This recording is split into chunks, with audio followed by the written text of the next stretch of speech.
us your experiences with these incredible products and our systems. And we'll have plenty of time to do that. I'll be leaving time towards the end and much more time to answer your questions and get more testimonials next week when we're together.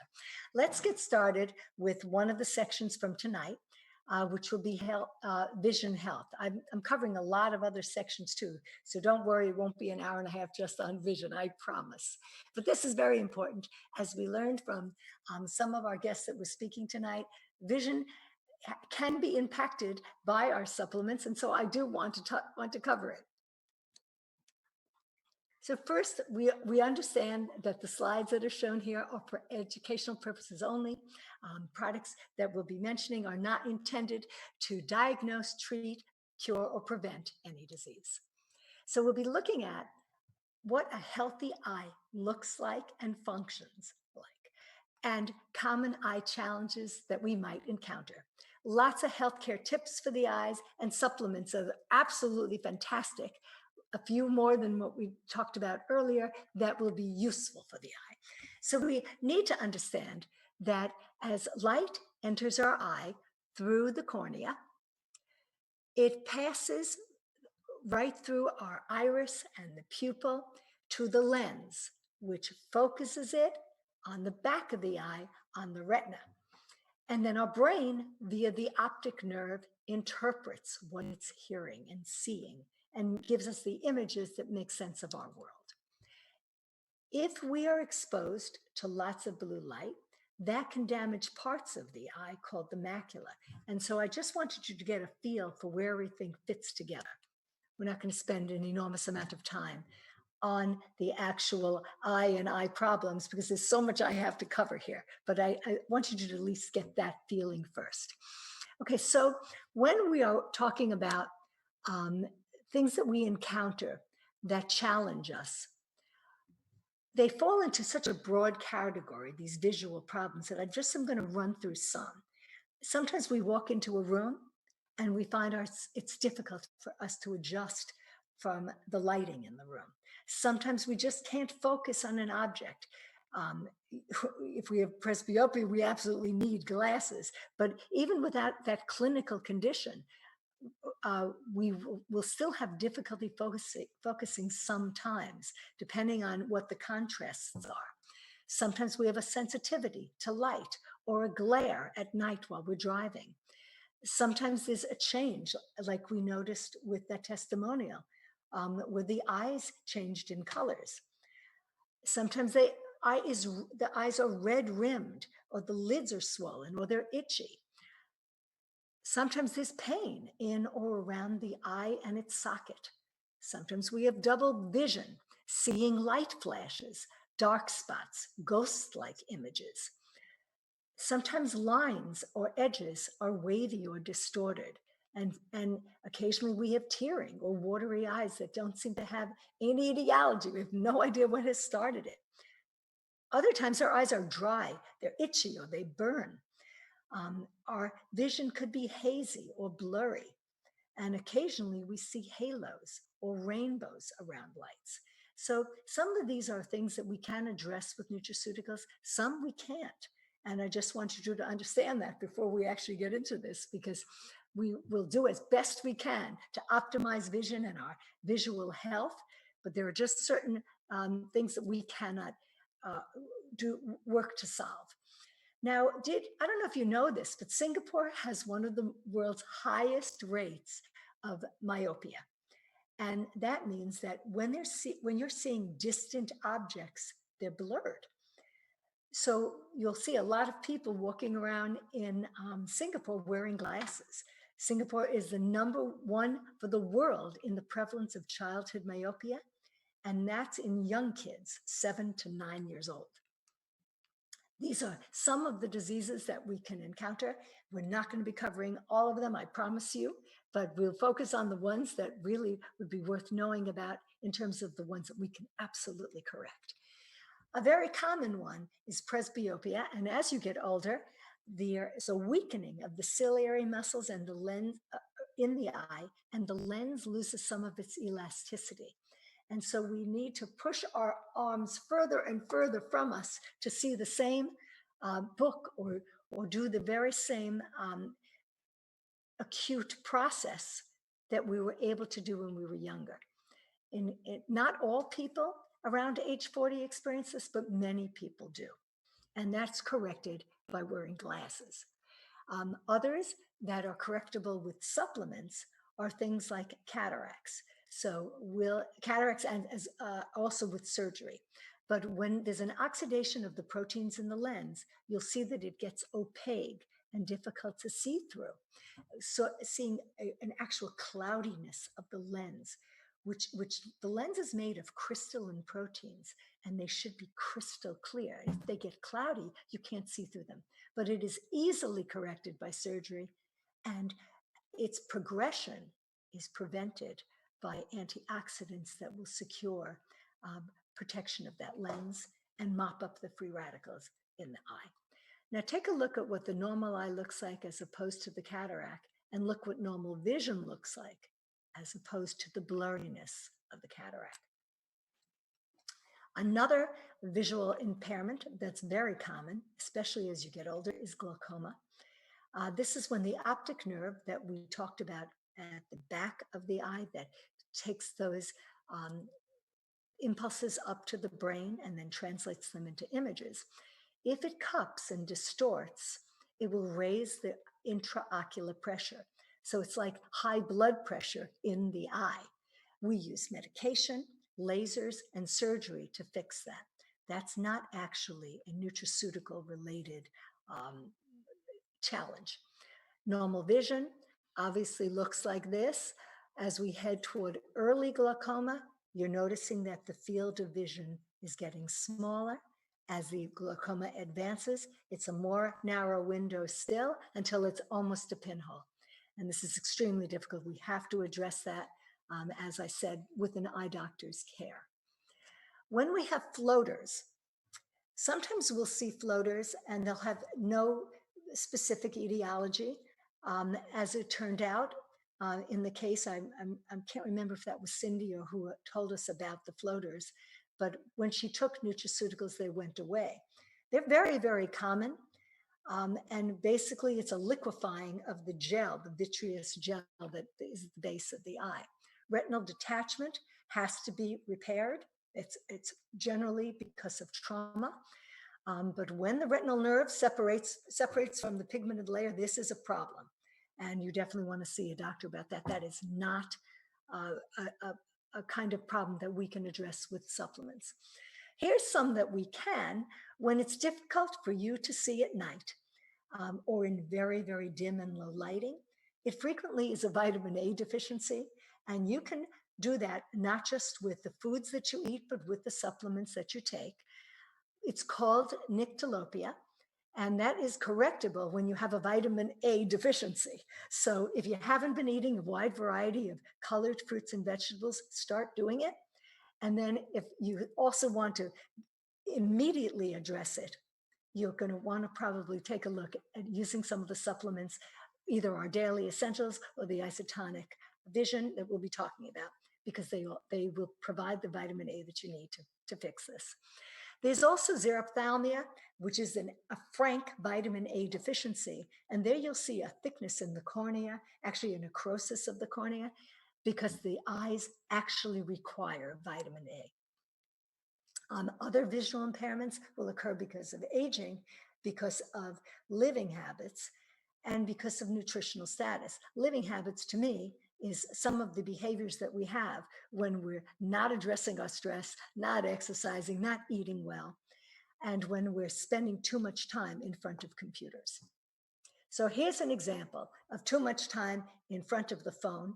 It also could be in front of the TV or any other blue light device that actually will destroy the eyes. So when we're looking at all these different devices, as well as the displays or the terminals that many of us have to use at work, we have many different diseases, but the most common one is eye strain. We're literally burning out our eyes and fatiguing them. They become sensitive to light. We might experience a headache, very blurred vision, or our eyes actually could hurt and feel dry. Over 90% of people that are in front of these visual display terminals have eye strain and other eye problems. And tests show that 50 to 70% of these users frequently have problems with their eyes. So this is a problem for occupational safety. So if you have a job in front of a computer where you have to be there all day, you're going to have to pay attention to some of the tips that we're going to give you to really secure eye health. And I would also add, diversify the diet, make sure it has a plethora of colored nutrients, colored pigments, and pay attention to all the different supplements we discussed tonight in terms of securing eye health. We mentioned part of the problem. Part of the problem is the fatigue of staring, but part of the problem is the blue light entering your eye from all of these devices, from the phones and the iPads, from your laptops, and those terminals. This is really unhealthy for the eye. It's extraordinary, and your physiology was not meant for it. This is a man-made item. Your primitive self living in a forest had to worry about sunlight, but certainly was not exposed to these kinds of electronic devices from the minute we get up in the morning to the minute we go to bed at night. And we're going to have to do something to protect ourselves, because white and blue LEDs can permanently damage the eye and can be doing it even if you don't feel pain. If the retina gets damaged, we are in trouble. So here's some of the things you may want to think about. When you're reading, make sure you're keeping it at a distance of when you're reading at a close distance, make sure you're not in front of that book or in front of your computer for more than about 40 minutes. After about 40 minutes, absolutely take a rest. Walk away, look at other things, roll your eyes, move around. But longer than 40 minutes starts to create the problems. And this is critically important for kids, because some of these kids have been in front of Zoom and in front of their computers all day long. 30, 40 minutes tops, stop. Avoid working very long hours under strong lights. Like right now, I'm in front of lots of lights because of this presentation. But try to keep the lights at a manageable level, because those strong lights, as well as dry environments, can dry out the eye and damage the eye. Other areas of potential concern is where there is welding, ultraviolet disinfection, air-conditioned rooms. I know a lot of the work facilities are now using ultraviolet disinfection because of viruses and to protect people that work there. And I would tell you that in those situations, you're really going to want to be increasing your antioxidant protection for those eyes. Practice healthy eye care. This means making sure there's adequate lighting, but not too much lighting. When reading, make sure to hold the book about 30 centimeters away from your eyes. Make sure that when you're using the computer, that the monitor screen is about 50 centimeters away from the eye, and sit at a distance from the TV that's appropriate to its size. So if it's really huge, don't be sitting up close. Move back. You can see it from back there, and you're going to get less blue light if you're not sitting right in front of it. Try to manage your stress. And that means working yourself through it, talking to yourself through it. Right after this presentation, we'll be looking at sleep and stress management. So I'm going to give you some really constructive ways to manage stress, but just understand that as your temper boils, you're not helping your sight.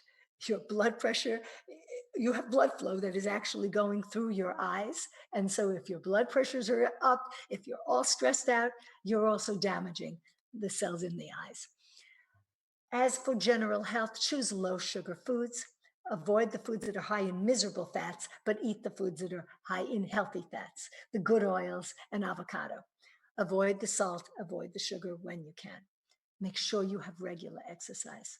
We've been talking about that and talking about it. I'm going to keep talking about it. But when it comes to eye health, make regular exercise for the eyes. And that means looking up, looking down, looking sideways, both directions regularly. Also attempt to relax the muscles around your eyes. You can rub them to do this in addition to doing those eye exercises. We've talked about eating that diet rich in colorful vegetables. They include not just the green leafy vegetables, but egg yolks, because they're loaded with lutein, berries, broccoli, avocado, cucumber, and corn. When I used to years ago look at the books that contained nutritional information about food, and I would look through all the different things that all the other food had: proteins, carbohydrates, fat, vitamins, and minerals, and everything would be in minuscule amounts until I got to lutein, or lutein, you can pronounce it either way. And it was sky high. So it just is important for you to understand that every single food comes with a completely different complement of nutrients. And if you're diversifying your diet, you're going to be able to cover the bases better than when you eat a really narrow diet and shop for the very same foods week in, week out. We mentioned adding one new food a week for general health. We're going to be thinking about adding a variety of green leafy vegetables and deeply colored vegetables in order to preserve eye health.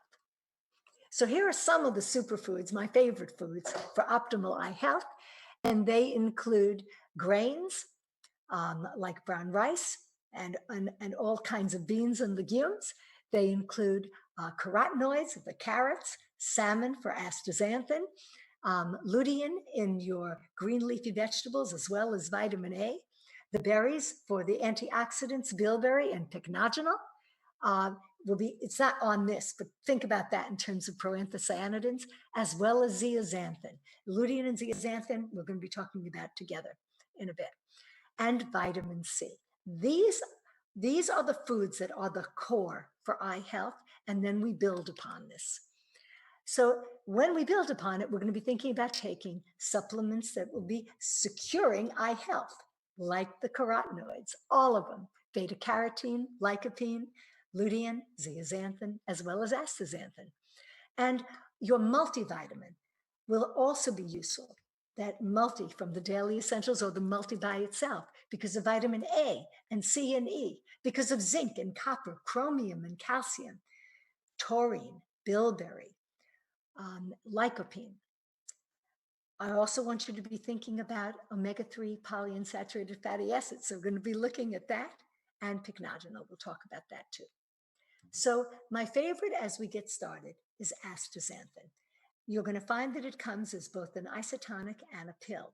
And I didn't choose to talk about the astaxanthin as the isotonic earlier because I knew we'd cover it now. We said that it was very critically important for securing cardiovascular health, for making blood flow, nutrient delivery to all of the organs in the body, and for removing waste. But when it comes to vision, it is virtually unparalleled. It promotes healthy vision and helps with the visual focus. It reduces the occurrence of eye fatigue and eye strain that is associated with all of those electronic devices. It prevents ocular stress in the eye and provides a powerful antioxidant defense. We had mentioned promoting healthy skin with moisture and elasticity, but it's also providing moisture for the eyes. It's going to come as astaxanthin, but with vitamin E and acerola fruit extract. So it's a more diversified, higher power blend.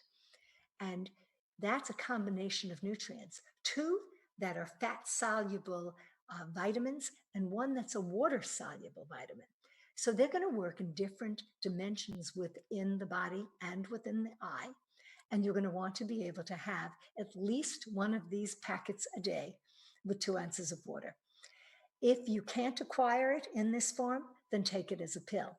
But either way, find a way to get astaxanthin into your life, because it really will build a wall for eye health. I had mentioned earlier that it is grown in purified and controlled environment in the microalgae ponds in Sweden. Let's talk a little bit more about it now. I had said to you that the natural colors that occur in salmon crab, shrimp, lobster, and also in algae is this coral pink-red color. The human body can't synthesize this, so you have to get it from foods. I told you that the most abundant source that will be a renewable, never run out source, a source that we can grow and grow and grow and refresh, is growing on an algae. It's a Haematococcus pluvialis, and it's growing in those ponds there in Sweden.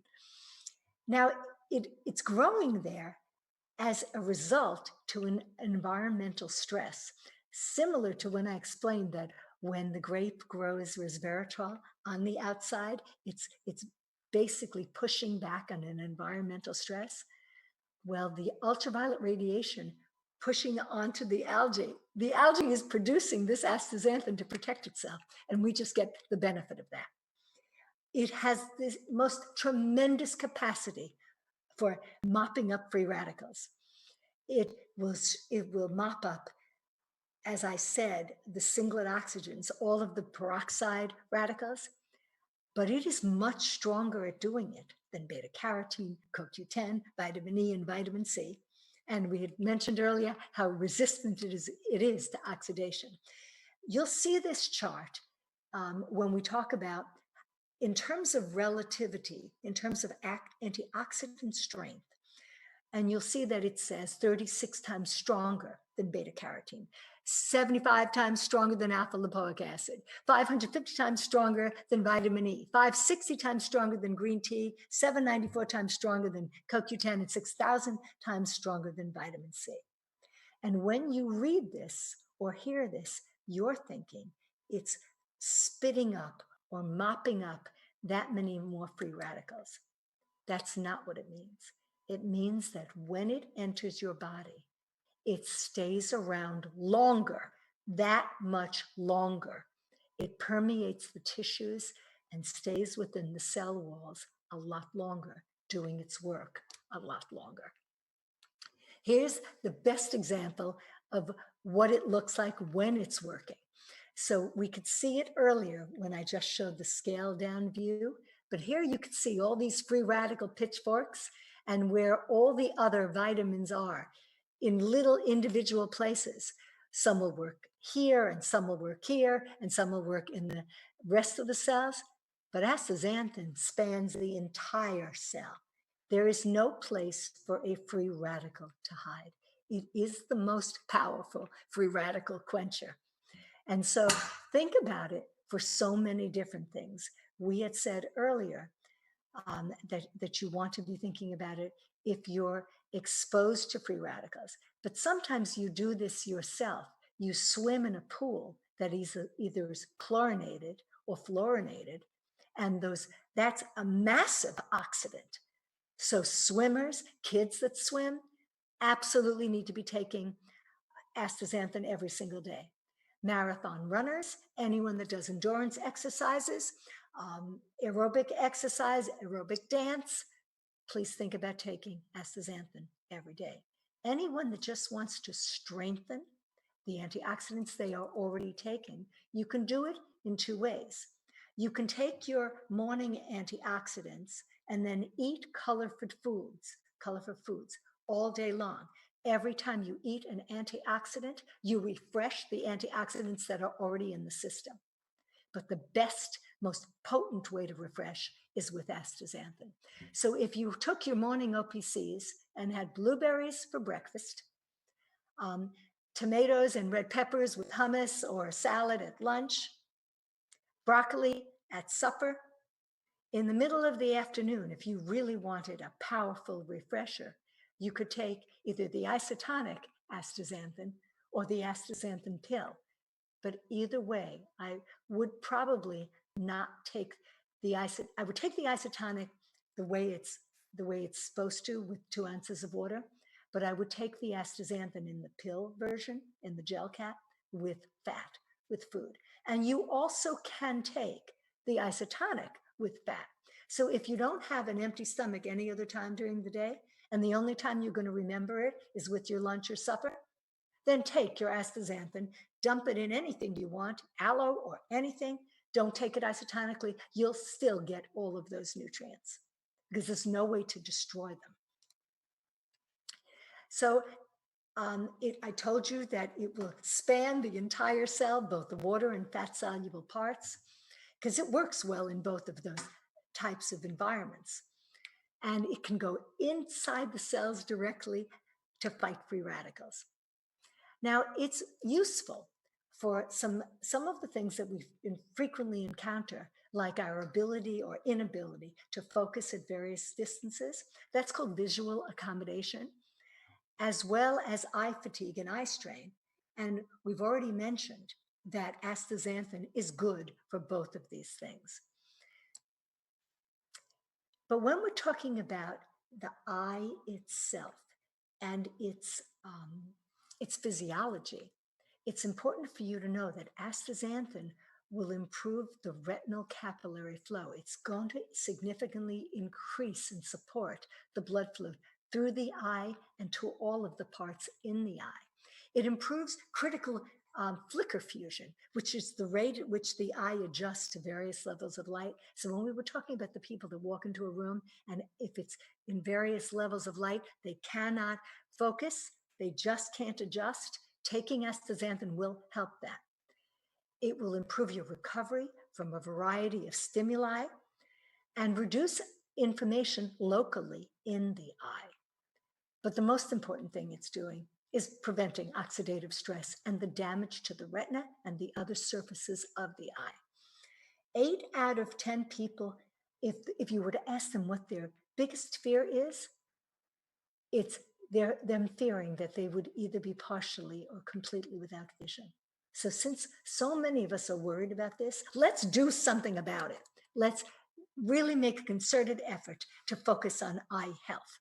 We need our eyes to be able to function, so let's be thinking about that. When we're looking at the relative strength, this is a different version of the same graphic where we were looking at the potency of an antioxidant's capacity to mop up free radicals. And in this particular case, we're looking at singlet oxygen and astaxanthin's capacity to literally blow everything else out of the water when we compare it to vitamin C or CoQ10, vitamin E, the catechins of green tea, alpha lipoic acid, beta carotene, and even lutein or lutein. But even look how much more significant lutein is compared to anything else. These are the big players, so we want to think about both. When we're talking about fatigue, astaxanthin does not work instantly. When we start using it, it takes a bit of time to really help us accommodate when we have a lot of eye fatigue. But it builds and it gets better and better with time. So imagine in the start of this study, they were comparing astaxanthin to a placebo and looking at the eye strain related to hours in front of a visual electronics, virtual terminals from work, if you will. And at the start of the study, they're pretty much the same. There's really no difference between astaxanthin and a placebo. But 4 weeks later, this is the amount of people dealing with eye strain, and look at the significant difference. It's half the amount of people, 50%, have significantly improved with time taking astaxanthin. That's a great study to really give us confidence. So please remember, you're going to use it on a regular basis if you'd like to be able to achieve any kind of beneficial effect. It won't be overnight. It will be prolonged as long as you use it. There are over 50 clinical trials with astaxanthin. It is so incredibly safe, and it's going to be used for so many more things than just eye health.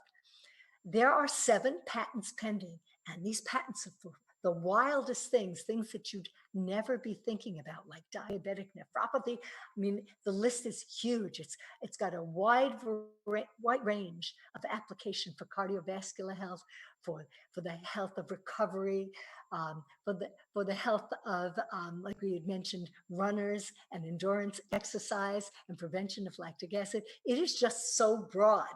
So it's a critical supplement to be taking every day. Don't forget this one. Now, I did want to mention that although there are certain things that would hope to get on the GRAS list, astaxanthin was added to the GRAS list by the FDA in America in 2010. The GRAS list is supplements that over time have proven themselves to be generally recognized as safe. This is recognized as safe. There really are, to my knowledge, no clinical side effects that people have experienced. I've never seen anything in writing. Anything in any of the clinical trials. I've already mentioned all of this to you from the earlier presentations, so I won't be touching on that again. We're going to move on and now talk about lutein or lutein. You can pronounce it either way. As I said to you, it's one of those 600 carotenoids that you would see in nature, but it's the only one of maybe 2 or 3 that specifically are located in the macula of the eye. And it's what presents as yellow pigment in the back of the eye. It's a naturally occurring carotenoid. It's found in many fruits and vegetables, especially the dark green leafy ones. So foods like broccoli and spinach and kale, corn and romaine lettuce are the ones you're going to use regularly. It's best absorbed when taken with a fatty meal. I started to mention to you that in the side of the eye, in the back of the eye where the macula is, it should be a deeply colored yellow pigment. And when that pigment is there, it's serving as an antioxidant to protect the eye from free radical damage. If you're consuming lutein, it will help build that macular pigment. It'll make it thick and dense. It'll deposit there as a protective layer. It's going to act like an internal pair of sunglasses, if you will, filtering out all harmful blue light that you encounter from all of these devices, as well as lighting in all of the rooms. And it's going to protect the retinal tissue from damage of oxidative stress. The thicker that macular tissue is with deposits, the more protected the eye is. The thicker, denser macula can block a lot more of the damaging blue light rays and really help preserve the eyes so they're not at risk of cataracts and macular degeneration. That's a disease that we're seeing more and more prevalently as people are using these electronic devices. And we've already mentioned cataracts, but because we hadn't talked about AMD, I wanted to mention that here. Now, zeaxanthin is also a carotenoid and also naturally occurring right in the very same foods as the lutein. It's the most potent antioxidant found in the retina, and it acts like a filter and a shield against the blue light and damaging UV rays. It protects the eye from free radical damage. And there's a lot of scientific research that says that we're not only going to be using lutein, but zeaxanthin as well to protect from cataracts and AMD. And the age-related eye disease study, the AREDS-1 and AREDS-2, document the need for taking zeaxanthin and lutein throughout a lifetime, eating the foods that contain them and taking them in supplement form if we are at risk because of genetic predisposition or because of our lifestyle or because of our work environments. If we're at risk of cataracts or macular degeneration, then we really want to be thinking about supplementing as well. Your body cannot make either one of these, and these are irreplaceable. They absolutely must be in the retina. They have to be in the macula, or you're never going to be able to absorb that blue and blue-green light. You see, they have longer wavelengths, and lutein can actually absorb that blue light.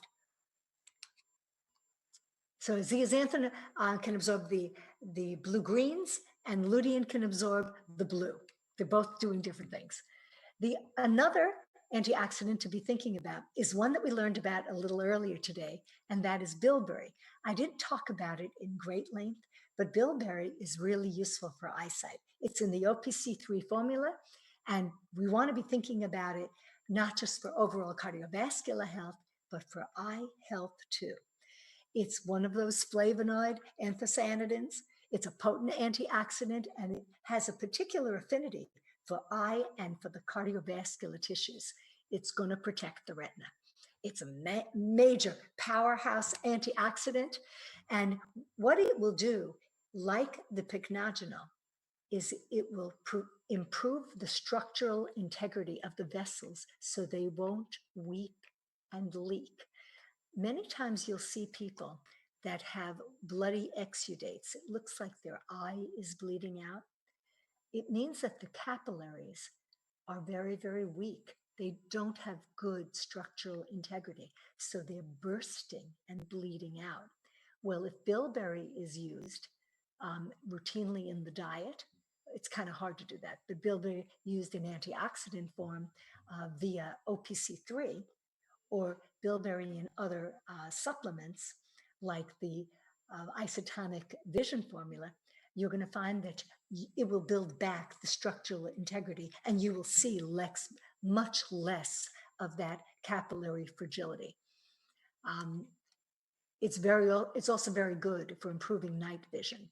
So here is the formula that I've been talking about that will have lutein, zeaxanthin, bilberry, and other antioxidants to promote healthy vision, to nourish the eye and support the eye's circulation of blood flow, nutrients, and removal of waste.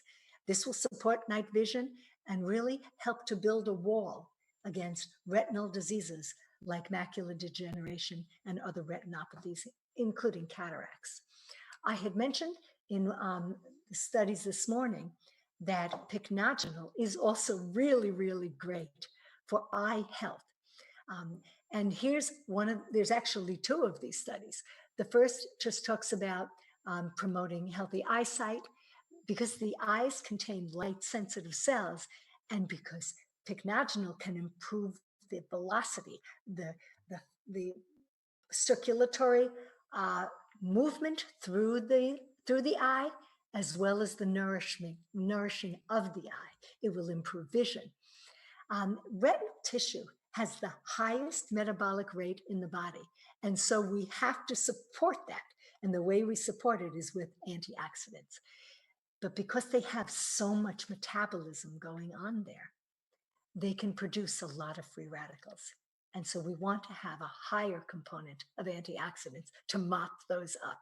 Otherwise, we're going to end up with cataracts and diseases. And in one of the testimonials, we learned about allergic rhinitis. I had mentioned that that's what we call hay fever or seasonal allergies. And when we're worried about that, we are not only worrying about the mast cell releasing histamine, but our immune response. So as we inhale substances that we are allergic to or responsive to, the body's going to produce immunoglobulins that will stimulate all of the respiratory organs. And what we want is a fully functioning immune competent structure that allows us to handle those hay fever symptoms, mitigate the symptoms themselves by not requiring the release of histamine. And OPC will do just that.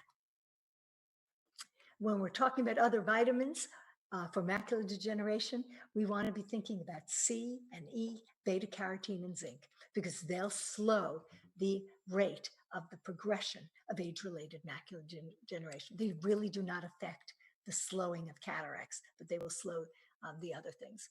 Now I want to talk about omega-3 fatty acids.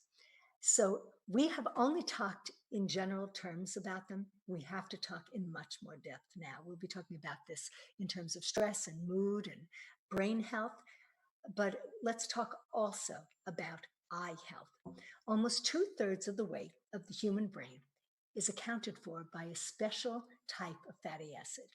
Now, there's a lot of different kinds of fatty acids. When you eat fatty fish like salmon, mackerel, sardines, herring, and tuna, those are what we call omega-3 fatty acids. But there's a lot of general fatty acids in there too that don't do very much for health. They're healthy, but not specifically healthy for cardiovascular health, for brain health, for addressing inflammation. They're just generalized fatty acids.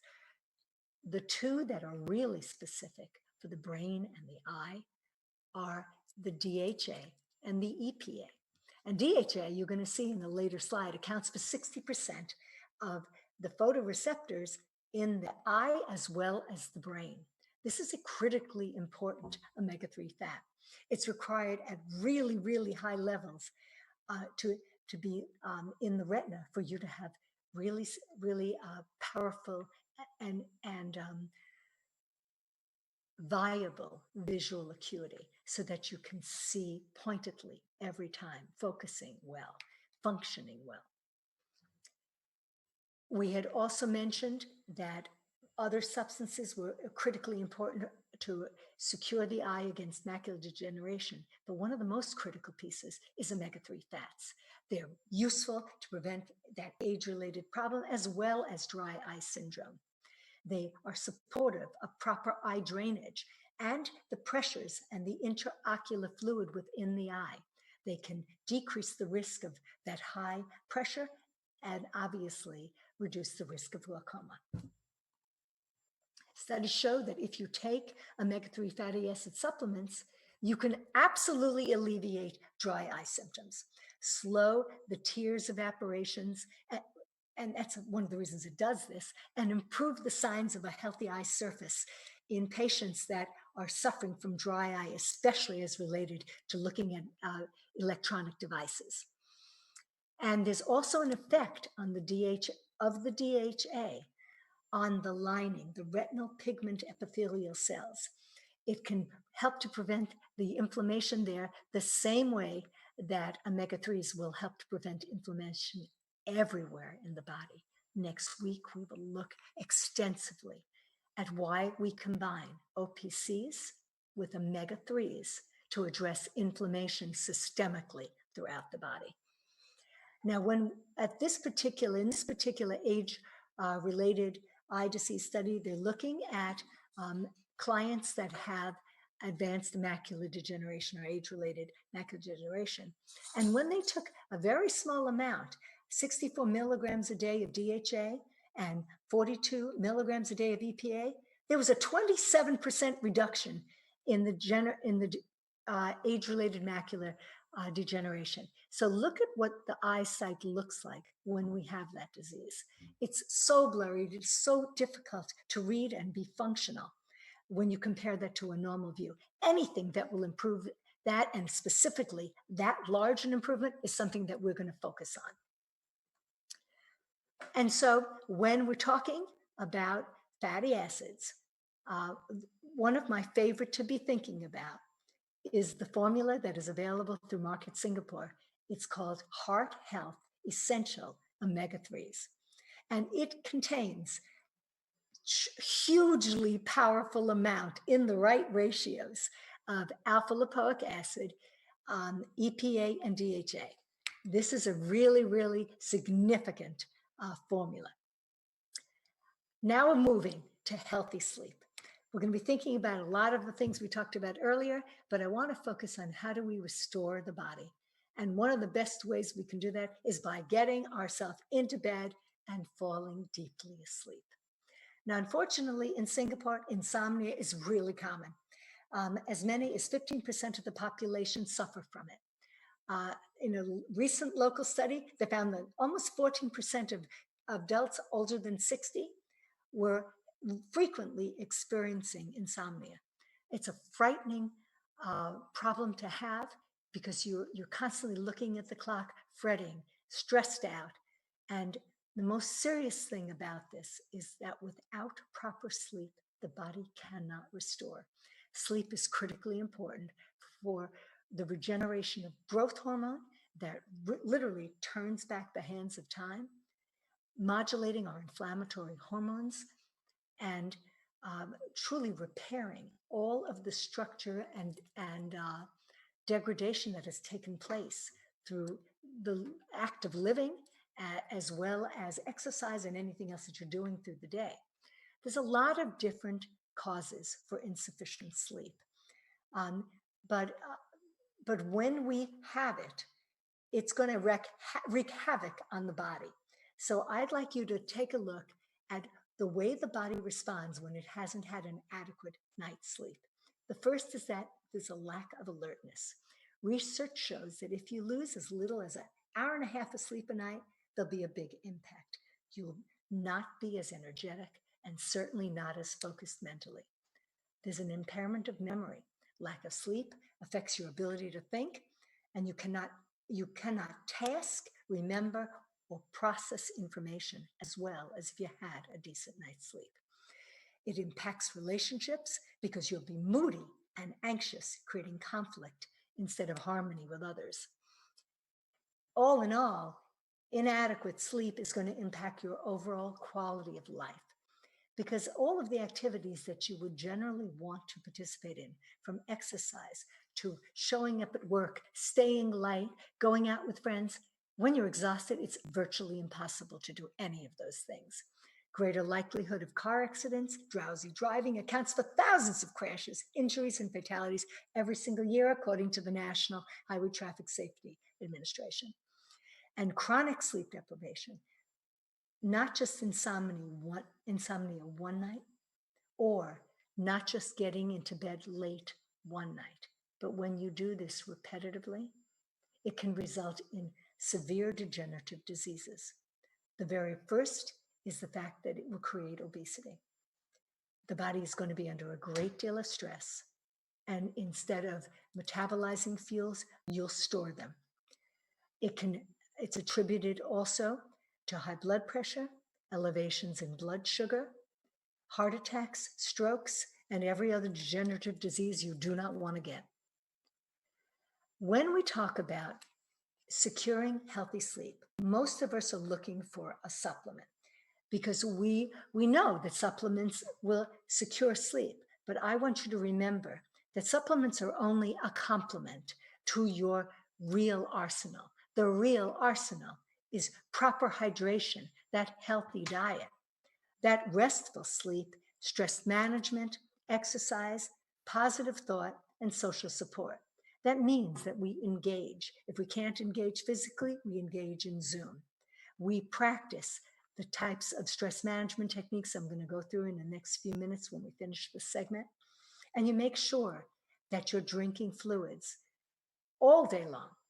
We talked about it last night that the urine should never be dark yellow and the skin should always be plump and never dry and easily able to be lifted and staying in its own position. We've been mentioning healthy diet all along for the last 2 days, so I'm not going to harp on that here. But when we're addressing sleep, all of these factors play a role.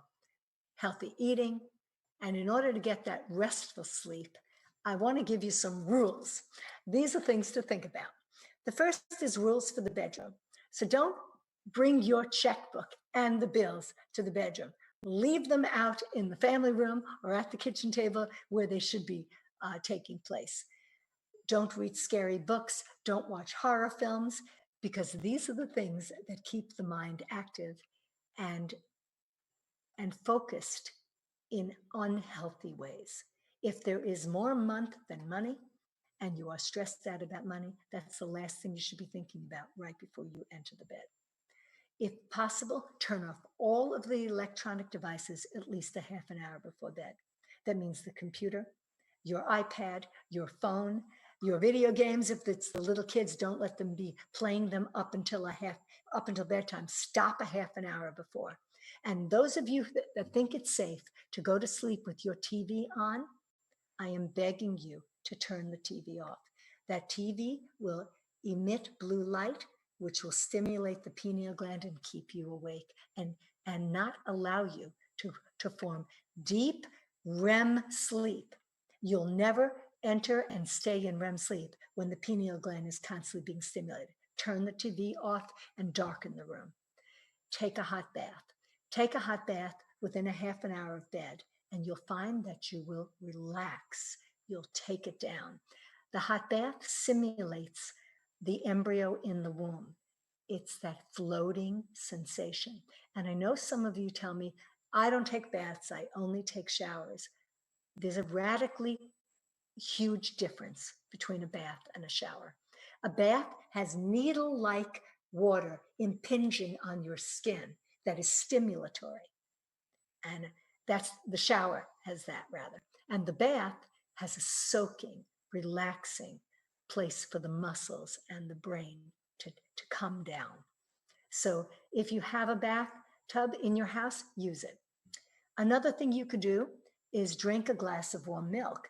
Now, some of you have been avoiding cow's milk, so it really can be a milk of your choice. But truly, the cow's milk has been documented uh, to sedate. The calcium in it is useful. It will bring down, it will relax the muscles and take you to a sleepier state. Right before bed, focus on all the things that you're thankful for and grateful for instead of the things that you need to change. Tomorrow's another day, and we can focus on the list you need to get to. But right before bed, put that list away and think about every little thing that you like, from your home to your pets, to your cousins and your spouse, to your children and your mom, and anything else that you love in your life. Be grateful. The more grateful you are, the more you will get. Do not eat a large meal before bed. Now, the people that have reflux disease, they already know this because they know that at night when they lie prone, the sphincter that's supposed to hold the food in prevent the food from leaving the stomach and backing up to the esophagus. If their sphincter's not competent, or if they eaten late at night and now they're prone, that sphincter can relax, and all the acids mixed with the food will backwash and burn up the esophagus, creating reflux disease. But that can happen also if you drink alcohol right before bed. Alcohol with your supper meal. It relaxes that sphincter. So we drink alcohol to relax and we feel good. Well, your sphincter relaxes also. It gets just as drunk as you do. And every time you drink with the supper meal, you're making the sphincter incompetent. So I would urge you, if you do drink with supper, please stay up much later than just 2 hours after that supper meal, because that sphincter is going to be incompetent for a lot longer than just 2 hours. On that same subject, if you are going to eat a large meal before bed, maybe people come over or you got stressed out and you needed to eat something, take digestive enzymes. They will make that food disappear in 10 minutes. That's your workaround for the large meal, but I'm not giving you permission to do it. I'm just saying if you do, at least use those enzymes. The other thing about alcohol is, although it relaxes you, you never go into full REM sleep. Your REM cycles are disrupted. So you feel drowsy when you go to bed, but you never enter the deep reparative state that will be most helpful for your body. And then the last piece to help you get deep and restful sleep is to exercise regularly. The longer and harder aerobic and anaerobic, lift something heavy every day, and that night when you go to bed, you will produce growth hormone and turn back the hands of time. So here are some of the supplements that I think about when I'm attempting to secure a deep and restful sleep. I always encourage magnesium because we never get enough in our diets. And so taking it at least twice a day, morning and night before bed, is a great thing to do. Calcium, same thing. Relaxing for the nervous system, relaxing for the muscles, a cap in the morning and a cap in the evening. If you don't want to do that, the simplest way to get both is with turn down. And so I'm going to talk about all of these. We mentioned magnesium first because it supports sleep quality, deep and restful sleep, restorative sleep. This formula contains 2 different sources of magnesium, a citrate and a glycinate, and both are available in 100 milligram portions. So it's a 200 milligram delivery.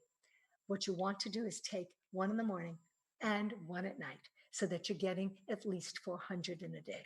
That's going to secure your nervous system function and support the neurotransmitters that are necessary for sleep.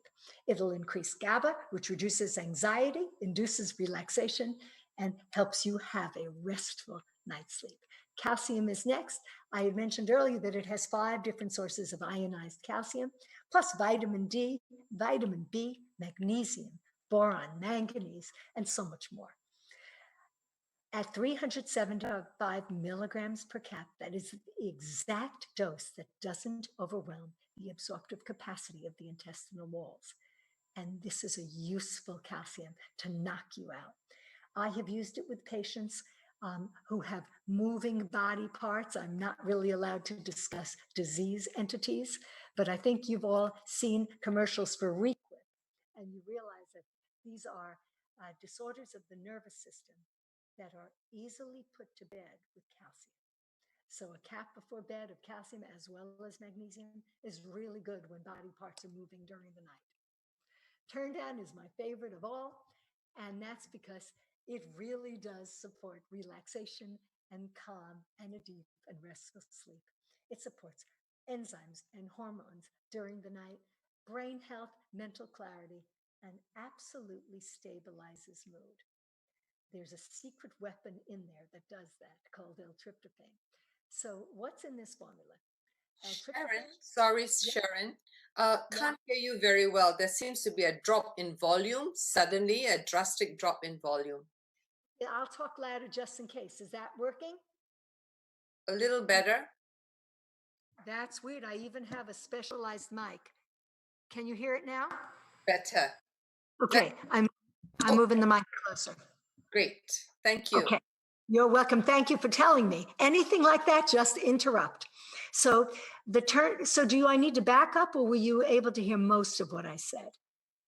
I think we're good.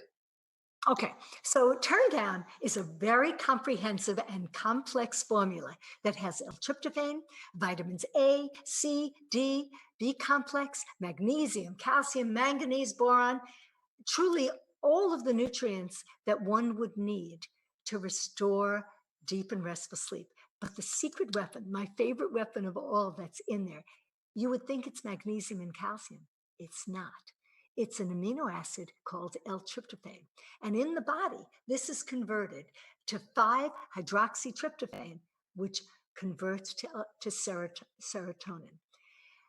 That means some people use this nutrient to help lift moods. Serotonin, you know, is your happy hormone.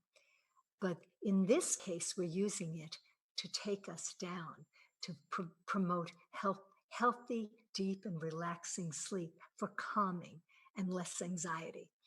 But the formula has also adequate amounts, 100 milligrams of magnesium, 375 of calcium. So the calcium's already in here.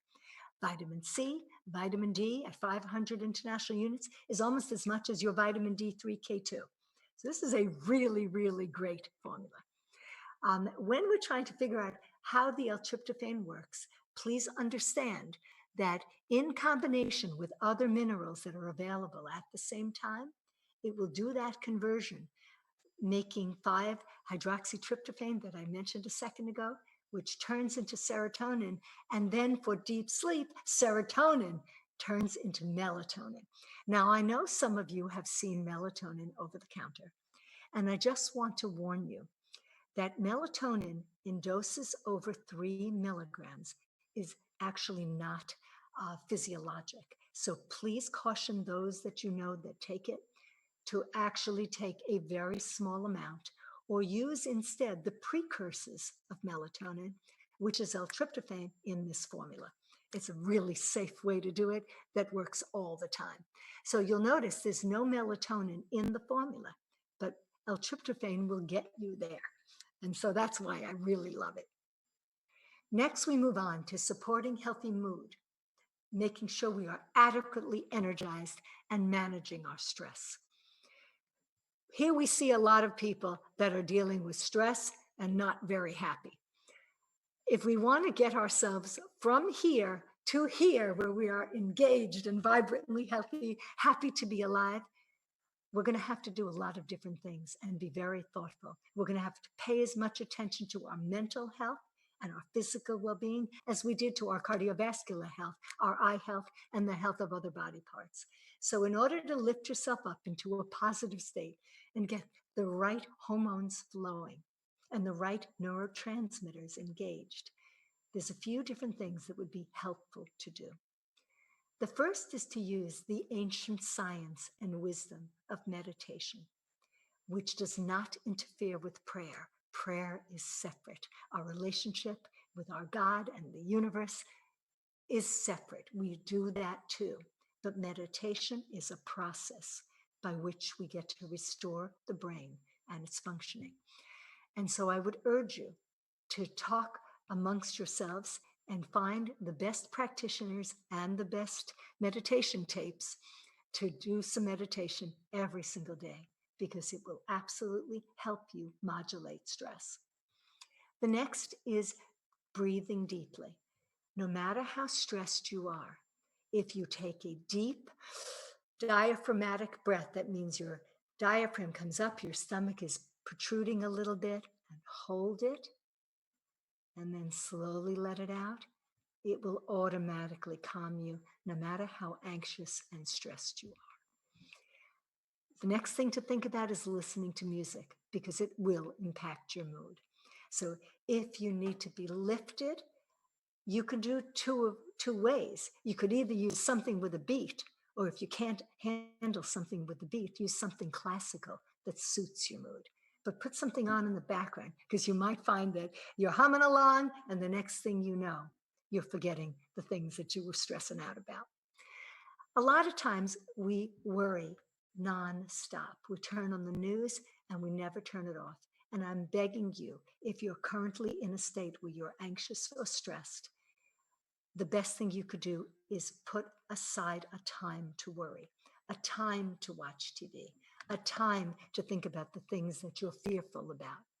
Write them down, and even better, open up a box, take the piece of paper, and put it inside. You can always, when it's now time to deal with it, take the piece of paper back out of the box and look at it. But if you're thinking about it all day long, night and day, you're never going to be able to deal with it appropriately. You're never giving the mind a chance to actually reflect on how you might handle it. Put it aside, put it away.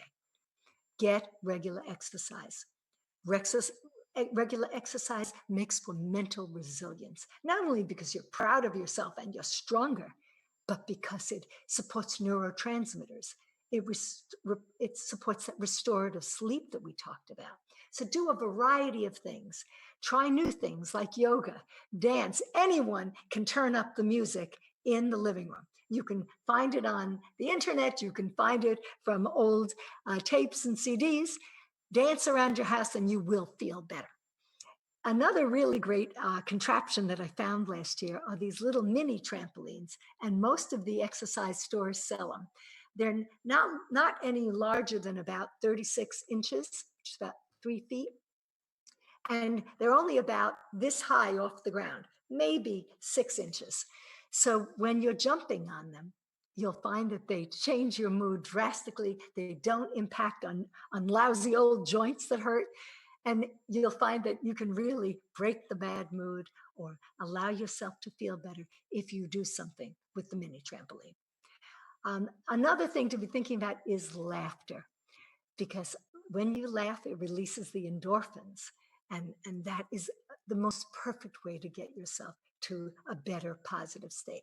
If you cannot think of things that are funny, then turn on Facebook and look at videos of dogs singing, dogs doing crazy things. Look at babies, look at funny movies. Anytime you look at something funny and you laugh, you make yourself well. And while we're on that subject, do you notice that when you laugh, it's impossible to frown? If you find yourself frowning, every time your eyebrows knit together in a frown, you are releasing negative neurotransmitters that are not supporting your mental health and your physical well-being. So force yourself to laugh. The minute your corners of your mouth turn up and your eyes widen and your brow relaxes, you're putting yourself into a better state. Again, I'm harping on alcohol because I really need you to minimize it. And finally, think positive thoughts. We mentioned it right before bed, and we're going to mention it all day long. Be grateful.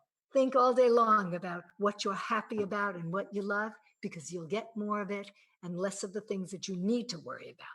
Now, in order to drag yourself sometimes up through these stages, if you can't find easy ways to use these tools, then add some supplements as well as your healthy diet to get you there. So the ones that I like to think about, the ones I love best for supporting healthy mood, energy, maintaining mental resilience, and dealing with stress are magnesium, omega 3s, B complex, vitamin D, acai, and turnip. These are my favorites because all of them work. Now, you can use pretty much all of them together except for the acai and the turnip because between them, that's a bit much caffeine. But all the others, you can absolutely use. And I really love this slide. Who's in charge of your brain? Well, the neurotransmitters are in charge of your brain. And certainly we're going to be wanting our pleasure neurotransmitters of dopamine and our mood transmit, our healthy, happy mood neurotransmitter of serotonin. We're going to want to be able to engage GABA, as we mentioned with magnesium, so that we are calm and our brain is not in a flight or fight position as it is when we're all stressed out and adrenaline is coursing through our brains. So we're going to be trying to modulate these, and we're going to be using nutrients to do it. So magnesium was first, and I'd mentioned it earlier, but now that you've seen it again in that slide, magnesium will increase the GABA, which will calm you down and relax you. It'll really help to secure your brain and mental status and help you address anxiety in ways that are more healthy than taking anxiolytics. Those are highly addictive, and these are non-addictive at all. They induce relaxation as well as supporting the sleep we mentioned earlier. You're going to want to be using B complex. B complex will secure the nutrients to make a highly effective blood that is flowing to the brain and body parts, that is nutrient dense and impact your energy. We heard testimonies last night about how significantly impacted the individual was by taking the B complex throughout the day. And I had mentioned as we were speaking that women tend to burn through your Bs much faster than men do. So you might need to take this B several times in the day.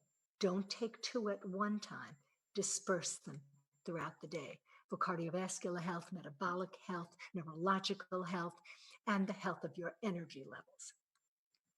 This advanced B complex is going to provide some magnesium and potassium, as well as really critical Bs in the right ratios, and will hit the bloodstream in 5 minutes if you use it isotonically. Please know that you can use the B either way. You can either take it for a burst of energy mid-afternoon or to help with OPCs in the morning, or you could take it with a meal. And you might not notice the burst of energy. It'll be more slow to release, but it will still work. Bs are both water and fat soluble.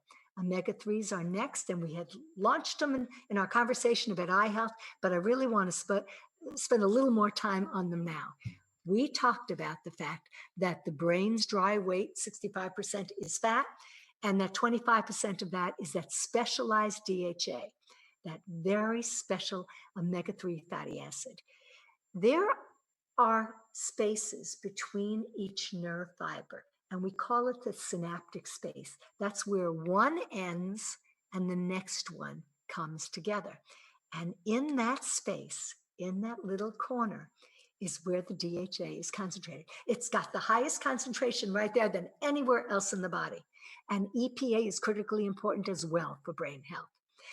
The omega-3 fatty acids are going to do so much. Although next week we'll look at them in terms of inflammation, please know that they will be securing cardiovascular health. Cardiovascular health means the health of the vessels that also go up to the brain, up through the heart, up to the eye. And we're going to make sure that they're not clogged with cholesterol or other unhealthy blood fats like triglycerides building up. So omega-3s are going to be critically important for the cardiovascular system, for the blood flow through the system, because they thin it out.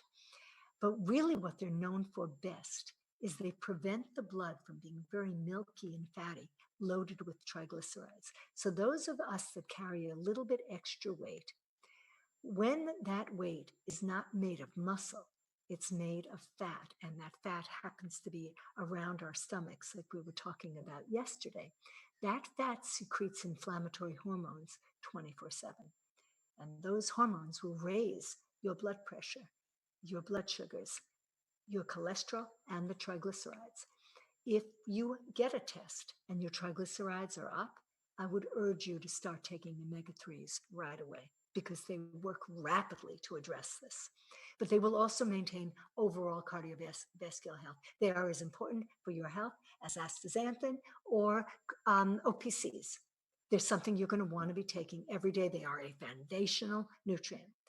They will also help your complexion. But the most important thing in terms of this particular discussion is they enhance your mood. They help reduce anxiety. They really calm you down.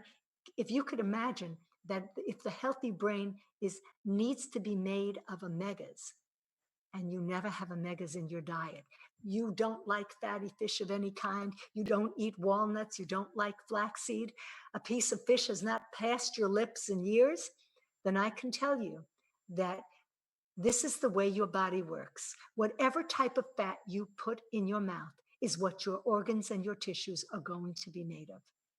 So if you never eat omega-3s, then the type of fat that your brain is made of is going to be omega-6s, the oils that you're eating. And that's not going to be the ones that make your brain thrive. So if your brain is anxious, if you're phobic, if you're depressed, if you can't task, if you can't remember, if your mood is miserable, that is the time to think about adding omega-3s. It'll take a little while. Omega-3s do not work instantly. But over time, omega-3s, when they saturate your brain, when you put the fat in your mouth, whatever fat you put in your mouth will literally determine whether or not that brain will be healthy. So choose correctly. If you're not going to eat enough from your diet, then absolutely take omegas every day. Be careful about the type of omega that you purchase. The ones I like best come from small fish, sardines and anchovies that live off plankton and not living off other fish. Bigger fish live off of medium-sized fish. And as medium-sized fish swim through the waters, anything that they touch, anything that gets cleaned through their body will accumulate in their fish's fat. So all the runoff from the boats, all the pesticides from the land and from agriculture, all of that ends up in the middle-sized fish's fat. And when the big fish eats it, it ends up in the bigger fish's fat. Since it's very difficult to clean fish fat, you can't clean it off of a salmon. You can just cut it off. But remember, wasn't that the reason we were eating the salmon anyway, to get the fat? The cleanest, healthiest, and safest way to get omega-3 fats in a concentrated form that you can guarantee will be bioavailable to your body is to get it as a fatty fish oil. And that's because they will be molecularly cleaned. They'll be removing cadmium, mercury, arsenic, lead, PCBs, and every other heavy metal with a two-step molecular distillation process to guarantee it. And then, just in case, these particular omegas are sent to independent labs for testing to make sure that the vendor didn't miss something. These are highly potent, with just two providing 3,000 milligrams of fatty fish oils. And even the best, even the highest quality omega-3s, it will never be 100% EPA and DHA out of the total 3,000. There are about 50% EPA and DHA, and the rest are just healthy fish oils. But for the really potent ones, the ones that make a difference, the EPA and DHA, there's 900 of EPA and 600 of DHA in just two of these pills. That's the dose I would prescribe for most of my clients for just health maintenance. When we get into our discussions about inflammation next week, we're going to be talking about doubling that dose. Next, we're going to mention vitamin D. Vitamin D is the most important nutrient, and it's one of the things I was saving for close to last because I really need to get your attention here. We call this the sunshine vitamin for a reason. Cholesterol laying under your skin, when it's hit by the UV B rays of the sun will convert into vitamin D. So your body makes vitamin D. Now, there's lots of situations where you're not getting enough sun. And even though in Singapore, there's plenty of it, many of you are really protecting yourself from sun burning or from skin cancer. And so you're wearing long sleeves, you're wearing hats, you might be using a parasol, as we mentioned earlier, and dark glasses. And if that is the case, then your body will not synthesize vitamin D. And this is going to be a problem because vitamin D is your master hormone. It's a prohormone. It's not actually a hormone, it's a prohormone, but it governs every other hormone. And so if it's not in adequate levels, we're going to be at risk for immune compromise, for mental health disorders, neurological challenges, neuromuscular problems, cardiovascular, and bone health anomalies. Vitamin D governs it all. When we take vitamin D, it's important for you to know that vitamin D3 has always been added to cow's milk. And many of you have not consumed cow's milk in a long time. Some of you are lactose intolerant, can't handle it. But when you're buying almond milk or soy milk or any of the other milks, the D that is in there is D2. It is not the active or activated D3. So your body is going to have to activate it. Your body's going to convert that. Your liver will do it.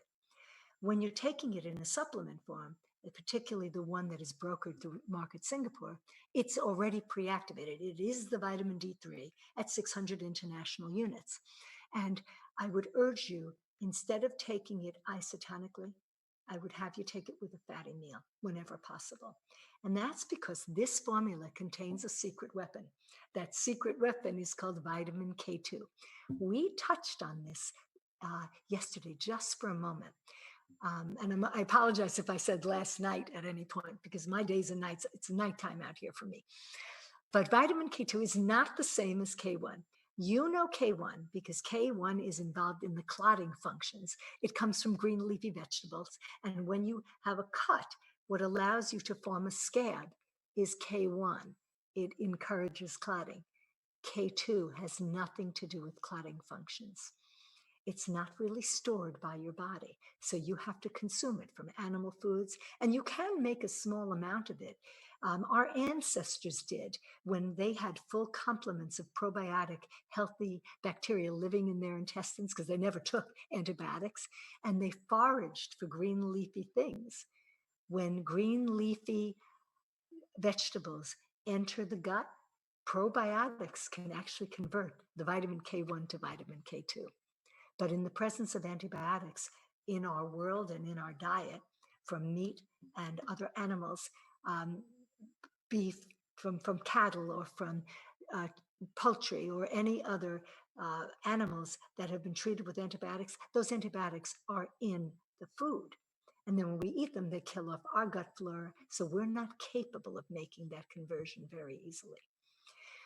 K2 is critically important for both cardiovascular and bone health because K2 is like a shuttle train going over to the arteries, grabbing calcium off the lining so it doesn't calcify, creating cardiovascular disease, and shuttling it right to the bone to build the matrix and make strong bones. So it's both a cardiovascular and a bone health support system. And it's working right along with vitamin D to get the job done. It's important for you to know that many women who have low bone density are deficient in K2, and no one has been paying attention to this. It really addresses the calcium paradox of being told to take calcium and take vitamin D and then not having the bone density improve. Well, if you're taking the right D, a D with a really powerful helper nutrient, the bones will improve. And again, because K is a fat soluble vitamin, always take it with a fatty meal. If the D is low, and in your country, they're saying if it's less than 20 nanograms per milliliter, then you probably want to get treatment right away because low D will literally unhinge every one of the metabolic systems, every one of your functional systems. So the usual treatment that doctors prescribe is 50,000 units of vitamin D2 weekly for 10 to 12 weeks. I generally prescribe 5,000 international units a day for about 2 or 3 months, and the levels pop back up. But that means that you might want to at least double your D, and you'll also be getting D in your calcium formulas. So you're getting additional vitamin D in other sources, and get some sun. The next for energy I'd like you to think about is one of my favorite nutrients because it works lightning fast. And some of my clients, when they get up in the morning, although they need the OPC and they want the OPC, they cannot wait the 25 minutes of taking different supplements before they have their coffee or their green tea. So what they do is they take 2 caps of the isotonic advanced energy formula. That is an isotonic delivered antioxidant that will make the OPC stronger and longer lasting, but will wake them up instantly. So what is in there is guarana, natural caffeine, and it's at a high level. There is also xanthones in there, and mate, yerba mate. So there's various caffeine sources and matine sources that will awake the brain and also serve to energize the body. Acai berries are also in there, a magnificent antioxidant. And this is something that most of us are not, you might be more comfortable with it there in Singapore, but in the States, we don't know about xanthones. Xanthones have anti-cancer effects, and they have been clinically studied in bowel cancer, bladder cancers, and stomach cancers. They improve learning and brain health. So this is a really important brain stamina and energy formula to give you resilience. So this is, I want you to see some of the ingredients. The acai fruit, guarana seeds, mangosteen, pomegranate, yerba mate, green tea leaves, which means more antioxidants. Also phenylalanine. Now remember, we were talking about nutrients like L-tryptophan in the sleep formula. Well, phenylalanine serves as a neurotransmitter. It is also incredibly important for brain chemistry, as well as taurine and tyrosine and glycine. So this is a multi-dimensional formula for brain stamina, brain energy, body energy to get stuff done. And the final one we'll talk about before we break for more testimonials is turnip. In fact, I used turnip tonight to make sure everything was clicking, to support my energy, to make sure I have mega antioxidants on board, to make sure I was alert enough to take your questions and to secure my brain health. Anyone looking to really improve their brain tasking, brain performance, cognitive health, probably wants to look at turnip. Acai, but also turnip. So the cognitive formulas would include all that I mentioned before. You'd want to be thinking about the B complex, absolutely omega-3s, vitamin D, because when it's low, you don't have enough sunshine in your life and you will experience depression. You can think about either acai formula or the turnip to really restore mental health. And the last that we'll talk about right before we break is coenzyme Q10. This is another stamina formula. I did not put this on my slide, but I thought about it after, and I wanted it because it's an antioxidant we didn't mention in the morning. CoQ10 is found in 50 to 75 trillion cells when you are born. The mitochondria uses it to create the energy of your body. The mitochondria, the powerhouse of the cell, uses it in cytochromes to convert all of your fuels and energy sources into high energy phosphate bonds to power your body. CoQ10 is also an antioxidant. We saw it in some of the slides. It neutralizes free radicals. And what it really is good for is protecting the mitochondrial membranes so they don't burn out. Imagine that with these intense metabolic processes and free radicals being created in the process, something has to take them up and take them out. And it is CoQ10 that does it. So where is it found in your diet? in spinach, broccoli, nuts, meat, and fish. And what depletes it? As you get old, you make less. When your diet is poor, you make less. When you're highly stressed, you make virtually none. When you're under siege in infections, it's your capacity to recreate CoQ10 is impaired. And when you take certain medications, statin drugs and beta blockers, you're not capable of making CoQ10. The enzyme that would have replenished your stores is completely destroyed, um, damped down, or blocked. So if you're taking any of that class, the statins or the beta blockers for blood pressure or cholesterol issues, I would urge you to take CoQ10 every day and discuss that with your physician. So CoQ10 is part of the electron transport chain, and this is the mitochondria. Every single cell has one of these little powerhouse stations that is really useful in converting all the foodstuffs eventually break down into little glucose particles, and glucose gets in there and gets beat up, and it eventually powers your body. Now imagine that the most metabolically active tissues, the ones that are going to work the hardest, are the ones that are going to need the most amount of CoQ10. And the one that comes to mind first is your heart. Your heart beats 24/7. And your heart, because it never stops, is going to need to be powered for the full 24 hours a day. It's a metabolically active organ, and it's consuming enormous amounts of energy in order to be powering and continue powering. So it's going to need a lot of CoQ10, more than any other place in the body. It has more mitochondria than any other structure in the body. You will discover that CoQ10 is useful for patients that need to secure heart function. A lot of the studies are done in Japan at the Tokyo Heart Institute, where they discovered that patients that didn't have the oomph when their heart muscles were no longer working as functional after a large cardiovascular event like a heart attack, if the muscle dies and they can't pump the heart out, most physicians will end up using digoxin and Lasix to do the job. But in Tokyo, they discovered that they actually could use coenzyme Q10 to do the same job. Now, in end-stage heart failure, you'll need pharmaceuticals. But in early stages of heart failure or disruptions to the vessels in high blood pressure, you'll find using CoQ10 very, very important, very useful. It's also important for improving infertility and sperm health. It makes the skin look younger. It is an anti-aging supplement. It supports head comfort for headaches and migraines, supports athletic performance so that you can keep going, more endurance.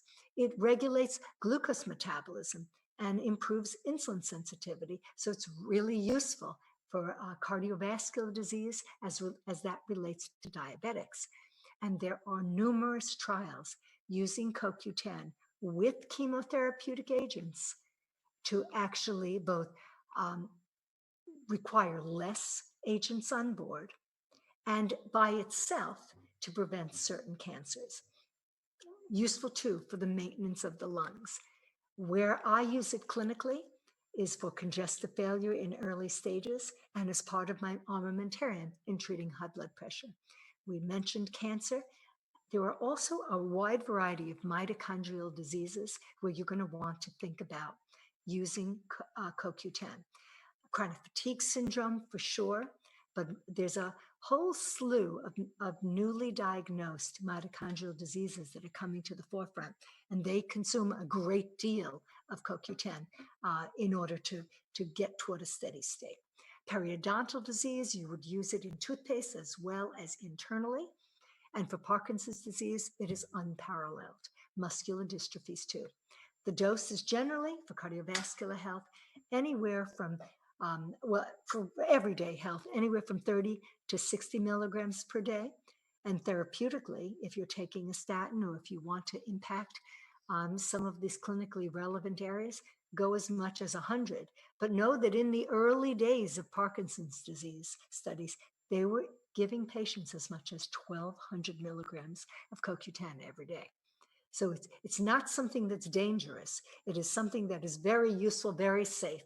And we're going to end with that and turn it over to Leanne for wonderful testimonials. Wonderful. Thank you. Thank you so much, Sharon. That was so informative.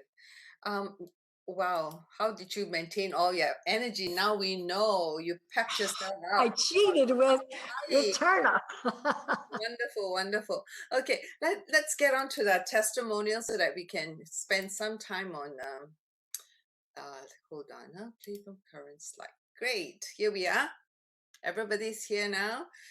Yes, again, these are some of their personal sharing again and what they have experienced. So I want to thank you for all the panelists coming on board to say hello.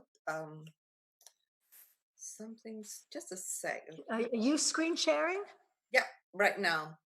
Good. So the first one whom we're going to have is, I'm just not sure why I'm not seeing myself. I'm not seeing it either. I just see you.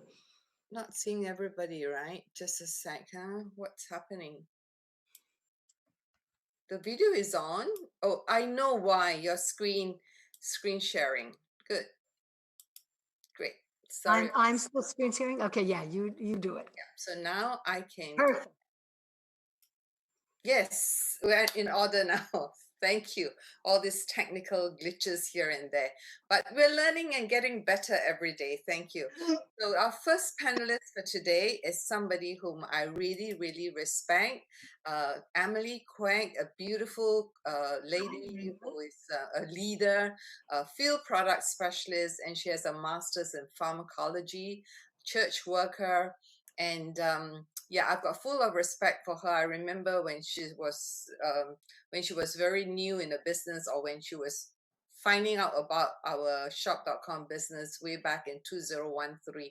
She was quizzing me a lot on the ingredients. Now it's my turn to ask her for help whenever I encounter any problems. So we work together. Thanks, Emily. And I heard of this very powerful testimonial that you have from one of your business leaders, and she's selfless enough, or not so selfish, and she wants to share her testimonial. So Emily, welcome, and unmute yourself, and we'd love to hear your story. Hi. Hello, everybody. Just want to say a really big thank you to Sharon for staying up for us and sharing such powerful, impactful, informative information that I'm sure we've all learned so much, and we're all going to apply what you've been teaching us. Really want to thank you for that.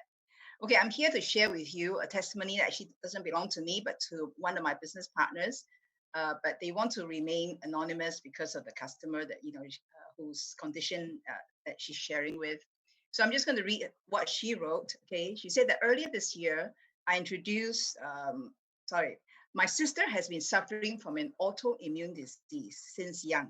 For many years, she's been on steroids, which brought about many side effects, including acid reflux. I've advised her to try alternative natural treatments, but she was not keen. Then earlier this year, I introduced to her the Isotonics Daily Essentials Kit and digestive enzymes with probiotics. She was hesitant to take these, but because she also wanted to support my business, she decided to give it a try in April. She only took it about 2 to 3 times a week, as she wanted to get clearance from her doctor about these supplements. Then came the COVID-19 circuit breaker, and her hospital appointment was postponed till recently. That was end of July. Praise God, her previously rocket high inflammation marker has come down a lot. And the doctor asked her what she had done to herself.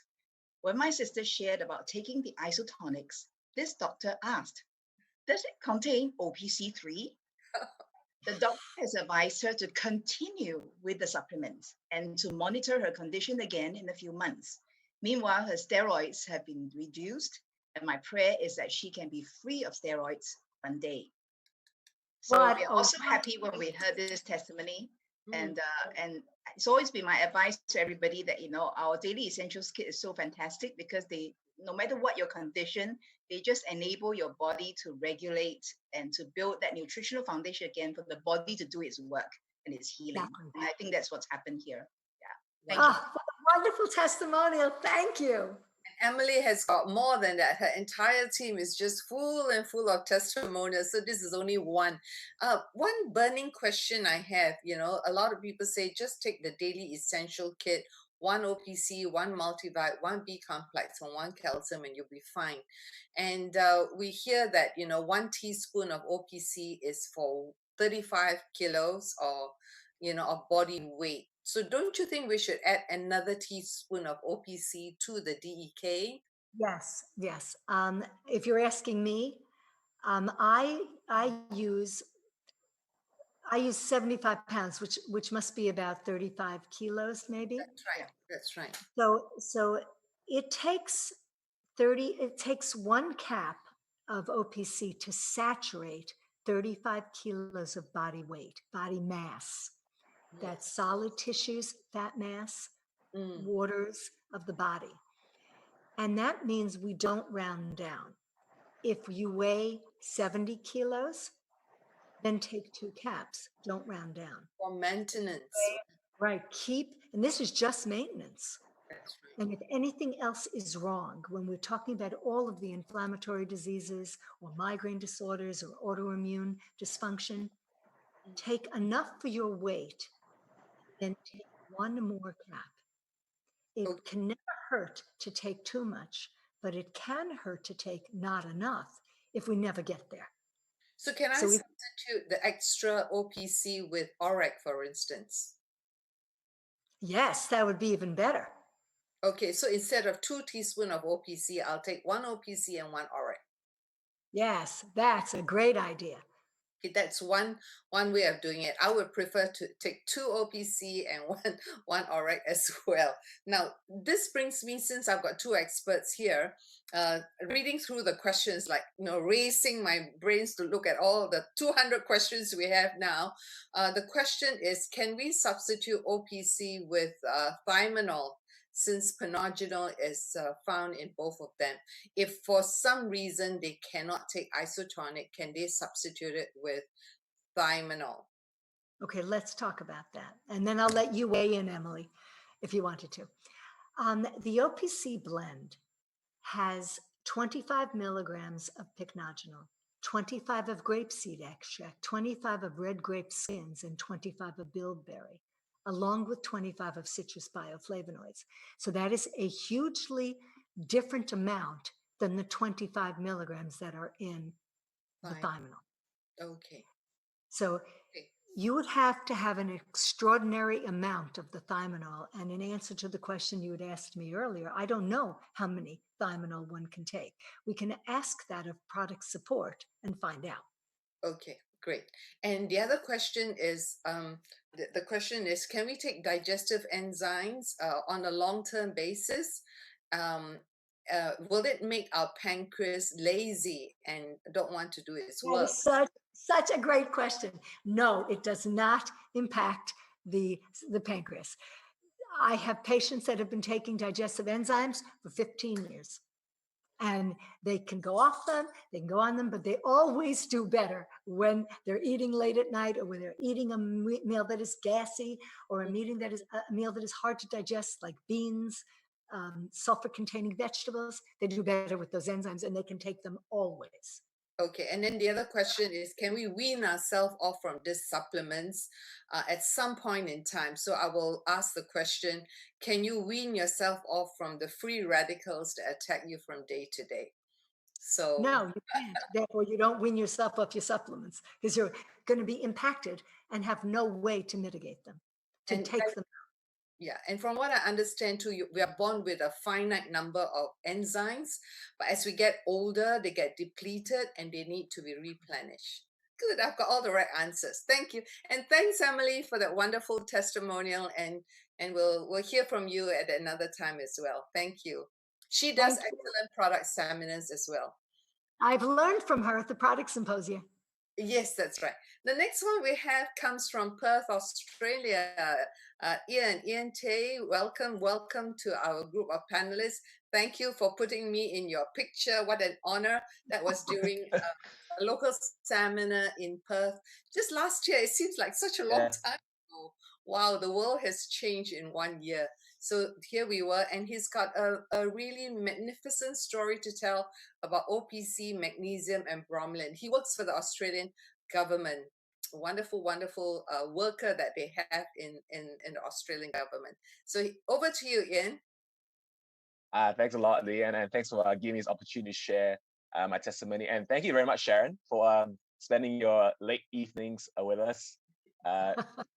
It's a lot of noise. I was writing out a lot of notes the entire morning at our side here. So yeah. So basically, my testimony. Maybe Leanne can move to the next slide, please. Yeah. Oh, what's happening? I just touched a Oh button no, and it just I went. know. Oh, Technical sorry, issue again. sorry. Oh no, it's very sensitive to Okay, mouse here here. we are. I won't touch it. Yeah. All right. So basically, my testimony is that I first started competing in powerlifting in late October 2016. So my coach actually sit to rest, but I felt so good after actually deadlifted 250 kilos from the first competition. So I felt really Wow. good. So I went to the gym 2 days later when I was meant to be resting. I actually felt this little like something like snapped in my lower back, like a small snap, little like that kind of like, and noticed this massive amount of pain went through my lower back muscles actually as well. And when I go see a physio, I saw a chiropractor. Actually found out that I have a very bad muscle strain in my lower back on the right side, as well as a very slightly agitated disc in my lumbar region as well. So it was so bad to the point that I couldn't like even like stand. I couldn't walk. I couldn't like sit down in a car for more than like 5 minutes. Otherwise, it would start like spazzing out as well. And I tried using magnesium tablets for my commercial brand as well as Voltaren and painkillers a lot, while also rehabbing, trying to rest, and actually couldn't work because back then I was still studying. I was working in a warehouse, so I mean, you can lift stuff heavy in the warehouse and no work basically as well. So next slide, Leanne. So basically, I got introduced to isotonics actually about late December, early January. I can't remember exactly, in 2017 as well, and then added bromelain in March 2017. So my friend actually introduced me to this business. Hilda actually passed me this purple bottle of stuff. I was like, Hilda, this stuff sounds dodgy, but I'll give it a shot anyway as well. Had no idea, but I found out isotonics because I did nutrition in my undergrad as well. So we're actually looking for something that's kind of like the IV drip kind of thing as well. So I took 2 caps of the 3 supplements every morning and 2 caps in the evening, while also continuing to rehab and rest. But I started noticing a difference in about 2 weeks in already as well. So compared to taking Voltaren, which is like a anti-inflammatory medication, as well as painkillers and magnesium tablets, which took about, I didn't feel much difference actually, to be honest. But taking isotonics really made a massive difference. So next slide, Leanne. Be ready. This is a Sorry. So really pretty much like in May 2017, I actually got back to competing again. Definitely lost a lot of strength, but the fact that people saw me lifting, squatting, deadlifting, and benching again, it felt really good. So that's why I became a really strong believer in the OPC3 and isotonic range. So yeah, that's my sharing. And thanks very much again, everybody. Great. Thank you. That is so Thank you. That was awesome. I know who can lift heavy weights now, and if I need to move house to Perth. Okay, thank you. Mom always asks me that. Yeah, no worries. Okay, let's move on to the next one. The next one is Gloria, beautiful Gloria, inside out, corporate trainer, consultant. Yeah, building the business quite beautifully with her team. And so she has a testimony to share of one of her business partners. Gloria, over to you. Okay, thank you, Leanne. Thank you for the invite to share. And I want to say good afternoon to everyone. And also good evening. Your video is not showing. Okay. Sorry. Yep.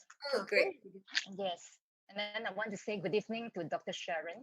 And really thank you immensely from our hearts, because your amazing sharing from your vast experience as well as expertise with so much passion. I think we all benefited a lot. Thank you so much. Yeah. Thank you. And I think I would like to have the next slide. Thank you. Yeah. Oops, yeah, I got so lost. Yeah.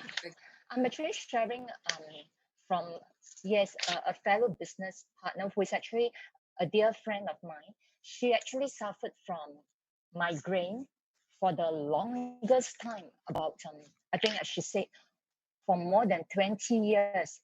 I counted it is like from her 20s to her 40s. Those were the prime of her life, having to suffer migraine. And the causes, as we could see on the slide, is that prolonged hours working in front of the computer, as well as mental stress.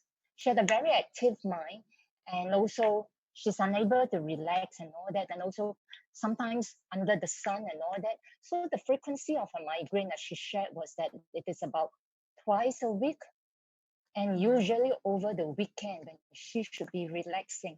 So her symptoms are like eye pain, severe pounding or throbbing of pain on the side of the head, as well as dilation of blood vessels at the temple.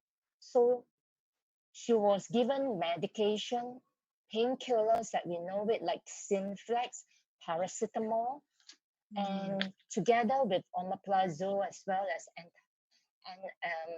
all these antacids medication. So the side effects is quite bad for her. She suffered from indigestion, heartburns, so acid reflux, ringing in ears. So I was looking at her, I was just saying, oh my God.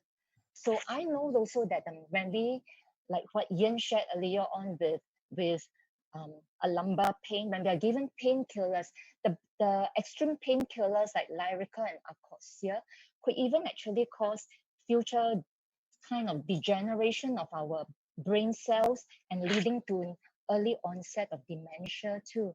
So I told her she had better stop those painkillers, which she did, because the doctor actually told her he had no solution for her, and she was discharged.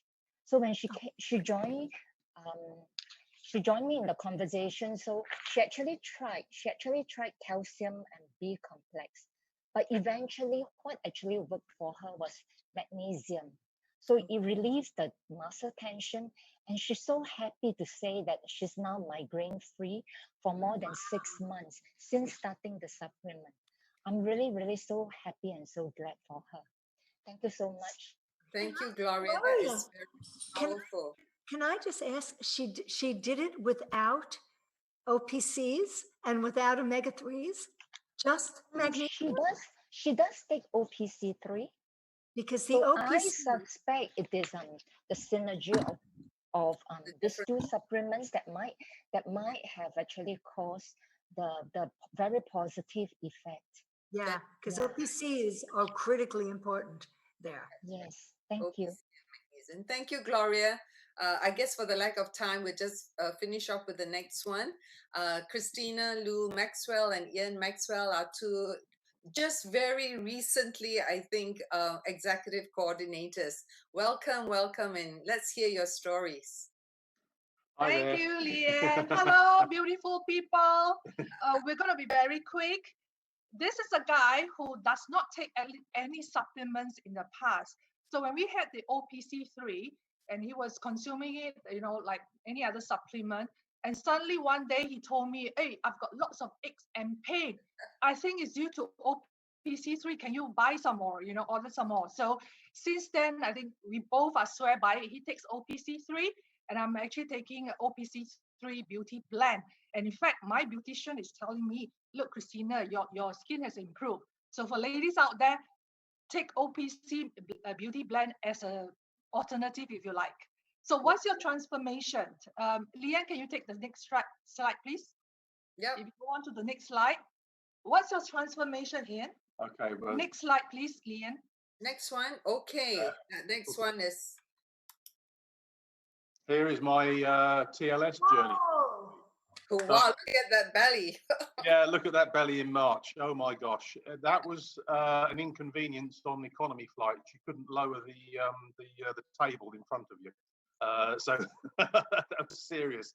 So started the TLS. So a combination of the TLS activities with the adoption of the isotonic products and the OPC3. I also then started with thiaminol and just for the additional protection, the prime. So you can obviously see the reduction in weight loss across that, and even after the first month of the 30-day challenge, I've continued we've continued with that process and the isotonics. And the other benefit to this has been my blood pressure. Before, I was on medication. As I've gone through this process, I've noticed that I was starting to feel dizzy. So using the home blood pressure monitor, I managed to keep track of it. I've cut out my blood pressure medication and everything's fine. I'm absolutely, I've been and seen the doctor. They're amazed. And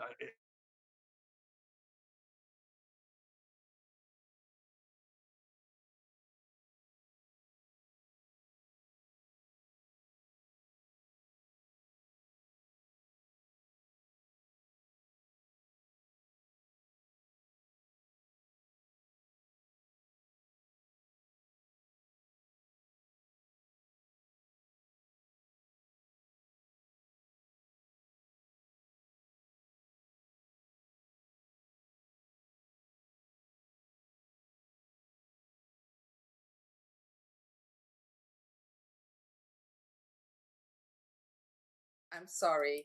The That's all animation. right. No worries. That's Over me. to you, Leanne. Thank you. Okay, thank you so much. We'll hear from y'all more again. With that, I will say thank you to all our panelists for being part of this program. It's stories such as this, pictures such as this makes our journey as healthcare professionals and doing what we do in Market Singapore so worthwhile. Market Singapore and the Asia Pacific region, that's what we're about, changing lives with our wonderful products and with better lifestyle and deduction of stress and more sleep and everything that Sharon talks about. And Sharon has been so magnanimous. She says that, I was talking to her how she could contribute further to the field, and she has volunteered and talk about a coring for us. So that's what's happening, right? And a special coring that's free of charge. And by the way, this money that we paid for part 1 and part 2 is actually half price from what it is originally meant for. So we had a really good deal. To think that the days of having a discounted training is going to come to an end very soon. So we are very very fortunate to have had it at half price. Thank you, Sharon. The next time you do it, you will get full price for it. And so That's okay. and even with that, she wants to do this special coring for us, and that's next Saturday. But even better, remember, she talked about it earlier. There's going to be a special session. I didn't ask you, Sharon, but I said instead of starting at 10, can we start at 9 next Saturday to make Yes, up I for want some to. of the slides that you want to cover? That would be so great. Yeah, this will be a special session. So it starts at 9 o'clock and ends at 10, and we will do inflammation as well as answering all these questions that you've got. 200 questions is impossible. In fact, I already streamlined as we're working some of the main questions. But I think it's 1 a.m. now in America. So I want to check with you. Do you want to cover a couple of questions, or shall we wait till next Saturday? Because I'm not sure do now. I think my husband is. Do you want to go to bed, or are you going to wait up? Okay, he'll wait up. So ask a couple of questions. He's being a trooper Okay, here. all right. I think a burning question would be, I think, about the backlash that we talk about, the detox backlash. So somebody said that after taking the B complex, they found with themselves with rashes. Is that normal? No, it's not. I've in all of the years, you had mentioned this to me about a week ago, Leanne, and Yeah. in all of the years I have been affiliated with Market America and utilizing these supplements with tens of thousands of patients at all the different practices, I have never heard that. Okay. So All I right. don't know if it's an idiosyncratic reaction, but if you keep hearing more of this, then that's something worth looking at. I just never heard it before. All right. And then also, after taking joint support for 3 days, there is a swelling in the knee and the toe. That's That's unusual. again, no, that is really unusual. Anyone can have an idiosyncratic reaction to anything. That's why people have food allergies. That's why some people can't take sulfur drugs. That's why some people can't handle aspirin or penicillin, right? Mm. You can Okay. have an allergy to an ingredient and it can come out of nowhere. Okay. So that's very, very unusual We for the will- prime joint. Yeah, we will address all this in greater detail next time. Aloe, the powder, because now that we've got the powder and the juice, some are asking which is better. I would just say stay with the powder if you're traveling, it's more convenient. For me, myself, we drink juice. Same with you, Sharon? Exactly the same. I And- do believe the juice is going to provide a little more concentrated aloe solids. Do the powder when you can't do the juice, and do the juice all the rest of the time. That's right, especially for kidney patients. I understand from somebody Yes. whose husband is a kidney patient going through dialysis, that for that particular situation, we will say do the powder because your intake of water is very restricted. One person says that there are studies to show that aloe is carcinogenic if taken in too much quantity. Is that your experience? No.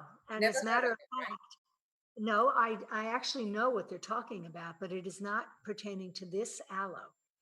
If you're consuming whole leaf aloes and they have not removed aloe-emidin and the latex, there could be carcinogens, but this one is a pure, highly cleaned aloe. There's no contaminants of any kind. I am not at all concerned about cancers with this. I think that the aloe that this particular person is talking about is really completely different from the aloe vera. Going through that, there's an aloe association that you talk about and everything. We've got the highest quality. And before Absolutely. while we are at this, just remember that while we're going through the questions, you can certainly, do your evaluation, do the QR code here, or do the URL. We really, really need your evaluation because if you want Sharon to come back again, she will need to have good evaluations. So yes, I want her to have good evaluations and make all our time worthwhile. I stayed up all day yesterday doing all the slides too for the testimonial. So we want to make sure that it is worthwhile. So given your evaluation, and if there's anything constructive comment that you want to give us that we can make it better, we want to do that Thank too, you. right, Sharon? Yes. Yes, Okay, absolutely. pregnancy. You talk about one capsule instead of two. Is there a particular reason for that? That's omega-3s. And there's a really good reason for that. In the last trimester, a pregnant woman can experience placenta previa if they're taking too many DHA and EPA. So we really limit it to just one omega-3 throughout the pregnancy. So before they know they're pregnant, right? Within the 3 or 4 Not to as much an issue, not in the beginning. It's much more an issue in the end. towards the last trimester. In the beginning, if they were taking two, and no big deal. Okay, what But- about frozen shoulders, Sharon? A lot of people suffer from that. Could be the computer or whatever. Is there some special thing that you like to Yes. recommend apart? OPC and omega-3s, magnesium. I think this person is already taking. So I said maybe curcumin and thiaminol as Oh, well. yes. Yeah, Obviously, absolutely can try both. Okay. Okay, let me see. I think yeah, I think we have a lot of things here, but I think the rest can wait. There's one lady who is very talks about the ostomate, when you have your part of the opening in your surgical opening to put food into your body. What Mhm. special precautions and is isotonic suitable? I'm really not experienced in that. I don't have a single ostomy patient in all of the years. So we're going to have to rely on someone else who has some experience to answer that. I'm so terribly sorry. That's right. Okay, all right. But from just thinking using common sense, I think then isotonics would make more sense because it's easily absorbable. Oh, yes. high Yes. availability. When you said precautions, I was trying to Oh, think of sorry. something that would be a problem. There should not be a problem. Yeah, in taking fact, it's better for them than tablets Better. that are hard to be absorbed. Yes. Okay, then Yes. we have also very funny, different questions about, Sharon, would you use, if you don't use deep frying, is it okay to use an air fryer? What Yes. sort of cook? Absolutely use an air fryer. Okay, and then cookware, should the Teflon is no good. So what do you use for your cookware? These are some interesting questions that came out. I don't know what I use for my cookware. I Yeah, have to just look at the avoid branding. Teflon, that's all. I avoid Teflon. And the Korean avoid them. ones are granite shape and all that. Those are really good. That's what I found out. Okay, just one last one. I think no gallbladder too. What do you do? Is it if there's no gallbladder, Yeah, when it's first removed, the common bile duct will actually enlarge and become a pseudo gallbladder. It will actually store the bile over time. But in that interim period, when this individual eats fat, they will probably have horrible problems. So immediately after gallbladder surgery or gallbladder removal, I would use digestive enzymes with probiotics that's because all. they will help digest the fat. Yes. Okay, there are just so many questions, and we're going on to pass the time, and we're anxious that you get to your lunch and your appointments as well. And because Sharon is doing a special session for us next week from 9 to 10, she'll be covering some slides. But at 10 o'clock, we will definitely, between 10 to 11:30 next week, we will cover some of these questions. We'll categorize them according to digestive health or heart health or eye vision, and then we'll try and answer as many questions as we can because there are 200 questions. So with that, I think we can conclude, and thank you everyone for listening in today. I hope you've gotten a lot of information out of it, and I'm so thankful to hear that it's not the end of Sharon Lawrence. I'm going to get to hear her for another week. So let's tune in next week. Remember, do your evaluation forms, please. Please. And again, don't forget to tune in next week at 9 o'clock. Felicia will be sending you the link so that you can log on to this special session. With that, thank you so much, Sharon. I would like to thank everybody too. I want to thank Felicia and Leanne. I want to thank all of the people that so generously offer testimonials, and for all of you who have stayed up all this long hours to be with me. Thank you again, and see you next week. Good night and good afternoon. Okay, just one last thing. The link that you are using for today is the same link for next Sunday. So basically, you can get on to the same link. No need to re-register again. All right. Thank you. Next Saturday, Felicia. It's Saturday, right? Sorry, next Saturday. Yeah, that's right. Same link. Okay, see y'all next Saturday on the same link.